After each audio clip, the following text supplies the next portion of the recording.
because they know the subconscious mind is much more powerful than the conscious mind, so they're preconditioning you. And he goes through a checkpoint, and they search his bags, and then they ask him questions, and he gets mad and says, "How dare you? This has never been done to me before." And it's shocking in the movie that he's showing his papers, and it's shocking that he's having his bag searched. And what was that, 30 years ago? 30 years ago that movie came out? And now you look at what a Hollywood rendition of what a total police state looks like, and it's America.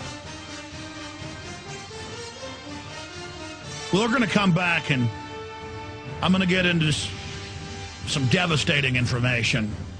And then I've got an important question to ask all of you out there. Stay with us. We're live, July 5th, 2010. But nobody wants to know him. They can see that he's just a fool, and he never gives an answer but the fool on the hill. All right, we're getting close to 80 days into the disaster in the Gulf of Mexico. Clearly, it is a false flag operation any way you look at it. I'm going to recap that coming up at about 40 after. We do have a member of the Council on Foreign Relations in the Washington Post talking about 20 million people being forcibly evacuated. The official number is over 150 million gallons of oil in the Gulf, but in the past they've continued to give us lower estimates than and then revise them later, so it could be much, much higher. That's a conservative estimate. And the hurricane season, as you know, is here. And Hurricane Alex, though it just grazed the Gulf and went into Mexico, still is sending now more of the oil towards Texas, Louisiana, Mississippi, Florida. And the currents are now beginning to bring the largest areas of the slick, tens of thousands of square miles of it, directly at the Florida Keys. And still, Obama, 70-plus days into this, is blocking ships. Last week they said, well, we'll start looking at a procedure to down the road allow ships. Yes, we're going to allow it after we bureaucratically sit on it. That's a policy the Japanese have. They'll accept your goods, your produce or your seafood, but then the inspectors don't show up and it rots or basically becomes putrid on the dock. It's kind of the big mafia union mode of a sabotaging industry and society. The United States has been sucked dry. The goal was to run up our debts and then bankrupt us, and then we will implode into the loan sharks' grasp at an even deeper level. And so we're getting all these reports of soldiers starting to move families away from the Gulf Coast. I want to open the phones up specifically for soldiers or police or people that are involved in the bureaucratic planning, civilian sectors of this specifically. Then we'll have open phones after that for everybody. Specifically for people who are working in the relief effort or who are working in the government for your specific intel on plans for forced evacuations of the Gulf area. Now, we saw reports a month and a half ago that 40 million were going to be evacuated and that they were being evacuated. That, I guess, came from rumors that there was talk of evacuation. Now, the fact that they are discussing forced evacuations, that's now confirmed. But you notice that it kind of discredited the original reports because people were saying that the evacuations had begun. And that is not the case. But clearly a atmosphere of martial law exists in the areas of the Gulf affected where private BP contractors or anyone with a BP lanyard for that matter can order the police around. PBS is reporting on this today. It's happened to their reporters, Frontline specifically. ABC News has reported it, CBS, that they just come up and say, you're not going to film that oil rig from a mile offshore.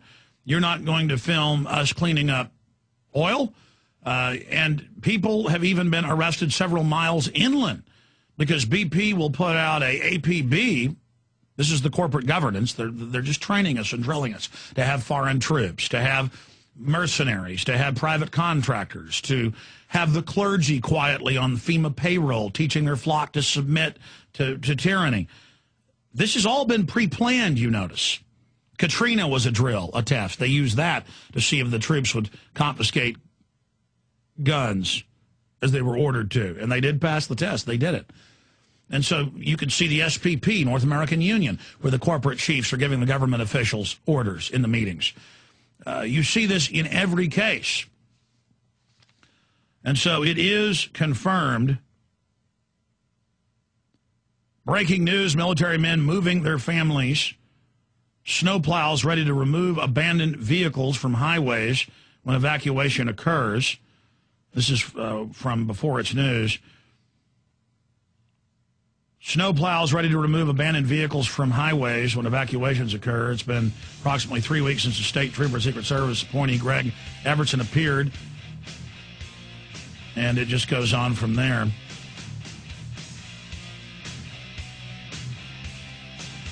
Now, they do have regular evacuation plans for hurricanes. They do have evacuation routes, and they do have these emergency plans already in place. So we have to look at this and study it, but also not get overly panicked by it. We're on the march. The empire's on the run.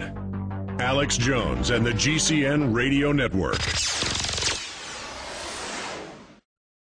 There is no doubt that the media and the government is trying to hype this oil spill to be a lot worse than it is. There have been other oil spills that have been larger. Though if it continues to leak, it will surpass those in the next few weeks, it is estimated. The fact that Barack Obama, for 70-plus days, has blocked foreign governments from coming in with giant oil skimmers like the one we've been talking about for the last 2 weeks, the Taiwanese trawler, the mega ship that can scoop 500,000 barrels a day. 500,000 barrels a day out of the Gulf. That is more than all of the relief ships in the U.S. fleet combined. One ship. And there are more than 30 of them that have been standing by. So I have to deal with what I can prove. The government is blocking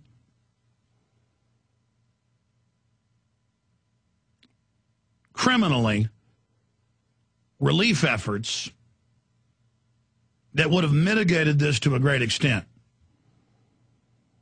And we know they're trying to pass a carbon tax in its stead, but I'm going to cover that more later. I'm going to give you the toll-free number to join us if you are police, military, corporate, government individuals with specific first-hand knowledge. I don't want to play the telephone game, where you go around the table, whisper in somebody's ear. By the time it makes it around the table, the story's completely changed. I would like to specifically hear from you dealing with evacuations. Now, I have the AP, I have the Washington Post, I have other publications where high-powered globalists are on record saying that they believe there's going to be 20 million people evacuated. Remember the headline week and a half ago, 2 weeks ago, Oil Industry Insider and CFR member predicts Gulf evacuation. Buried in an article on the Gulf of Mexico scenarios and predictions on the Washington Post news site, founder and chairman emeritus of Simons and Company International said in response to the tropical storm brewing in the Caribbean that's now come and gone, Alex, Simmons says, we're going to have to evacuate the Gulf states. Can you imagine evacuating 20 million people? This story is 80 times worse than I thought. Now, is he picking up the feedback loop of the incredible fear-mongering going on out there by a lot of sites and organizations? And then is this a feedback loop? Is he regurgitating? Or is this Council on Foreign Relations member out there pushing and promoting this to create fear? And the fact that it's in the Washington Post, that's pretty much, you can't get more establishment than that publication. But I don't know. I mean, we know this crude oil's toxic. All crude oil has some toxins in it, but this is particularly nasty, filled with all these different chemicals, benzene, the list goes on and on. We know that over 150 million gallons, conservatively, is poured into the Gulf. We know it's just out there floating around